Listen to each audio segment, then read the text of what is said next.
Hey everyone, and welcome. Today we'll be talking about the show Terminator Zero. Fun fact, this show was released on August 29th, the date of Judgment Day, which was August 29th, 1997. This show came out in 2024 and stars Sonoya Mizuno, Holland, and Sumalee Montano, and was created by James Cameron and Gale and Hurd. So, without further ado, let's get right into it.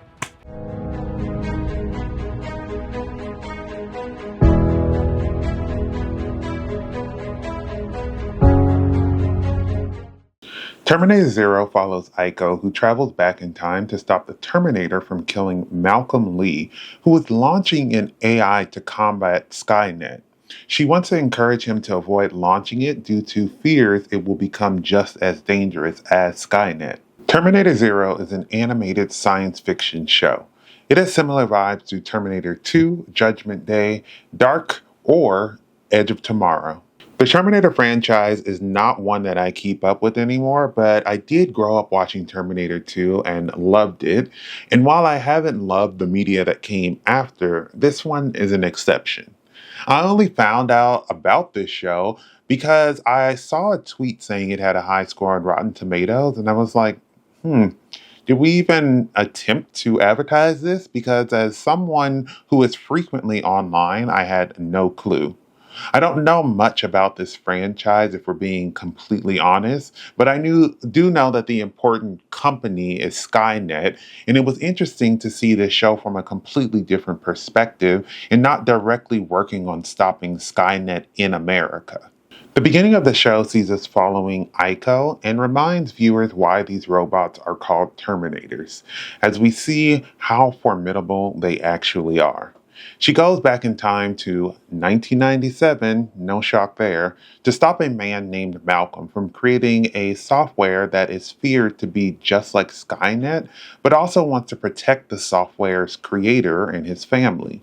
It was interesting to see how she is one of the few people who understands what's going on and knows that time is not on their side and moves as fast as possible to complete the mission. I loved her determination to not only stop this robot, but also protect Malcolm's kids from this Terminator. One part that truly shocked me was at the end finding out that she was Malcolm's mom, even though in her time she hadn't had a baby yet. She loses her family at the beginning of the season, and Malcolm ends up dying as well. And while she didn't stop Kokoro, she did manage to save Malcolm's kids, her grandkids. She is a reminder of the badass female characters in this franchise, like Sarah Connors. Throughout the season, we see how Malcolm barely spends any time with his kids and is so invested in his work. We come to find out that he knows about the Terminator and Skynet, and his hope is to use Kokoro, an AI he created, to combat Skynet. But there's one problem. Kokoro doesn't know if she wants to help. It was sad that he left his kids for most of the show, but in the big picture of things, it makes sense for him to try to do what he's doing because he can not only save the future for his kids, but for the rest of humanity. It was interesting to see how he was trying to explain why humans should live and why Kokoro should help him. The one thing I felt was maybe overlooked is when Kokoro was explaining that humans have made great technological advancements that have been used in war. And she asked him something along the lines of whether, if, there's an invention that would prove that statement wrong. And he's like kind of stumped. I was shocked that a man as smart as Malcolm couldn't think of anything because, like, the one thing I thought of immediately was medicine.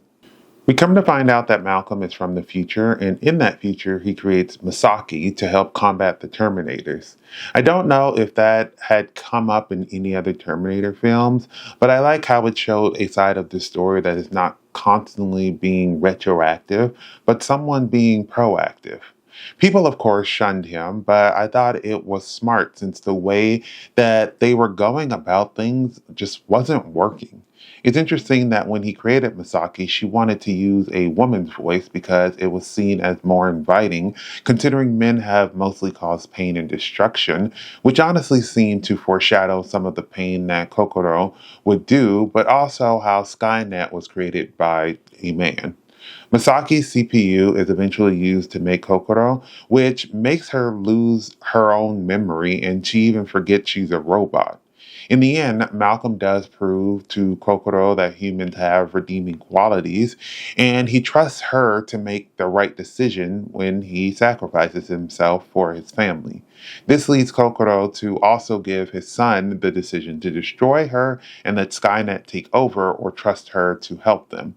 In the end, Kokoro is trying to be better than the humans, but upon self reflection, she realizes that what she was doing as an AI is the same thing humans did, which got them in the situation in the first place.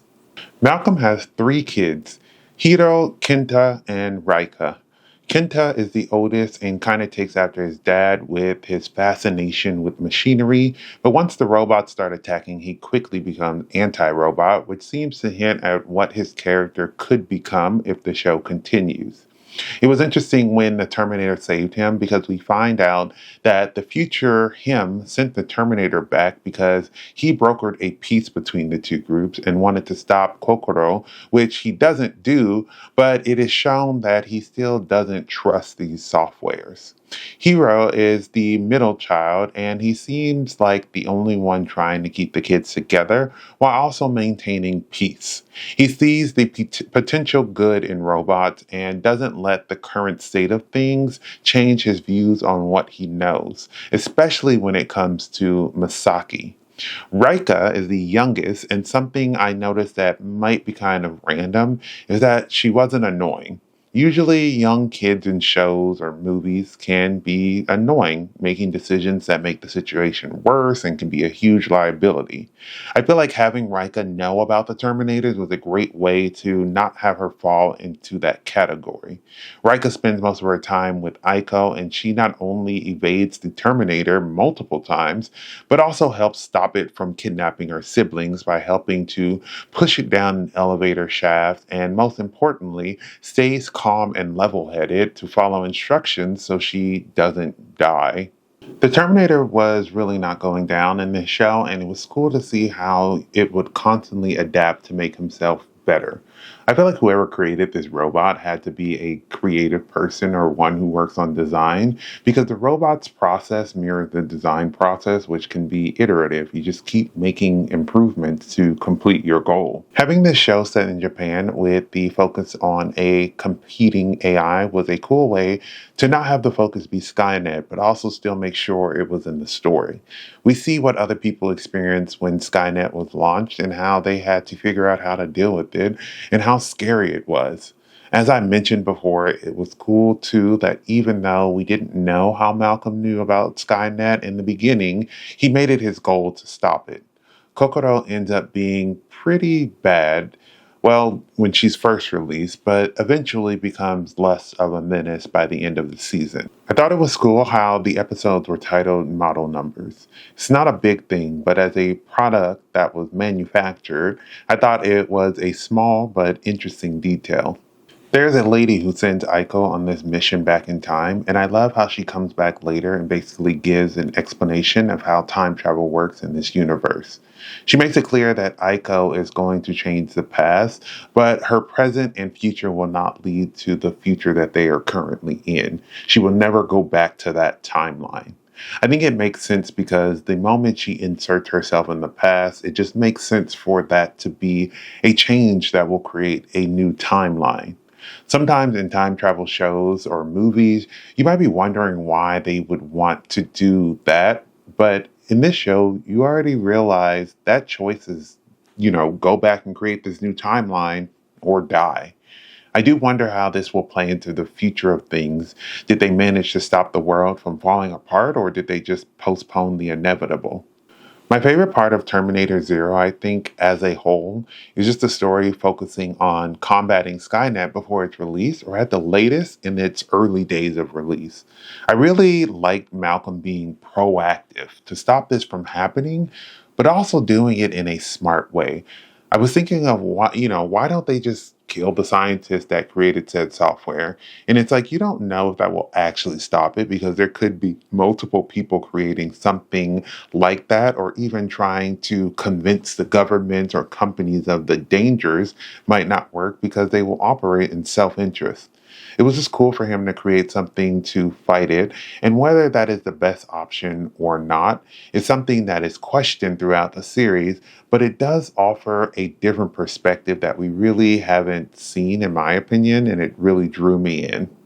Terminator Zero is the latest addition to the franchise, and I think it proved there is life left in this franchise. It introduces a great story filled with action and really makes you question what would be the best option for humanity's survival if this crazy AI took over. Hopefully, we can see how this all pans out in further seasons. Thank you for watching my video. I would love to hear your thoughts down below in the comments. If you haven't subscribed, please do so you can keep up to date with more of my videos. But besides that, everyone stay safe, have fun, and goodbye.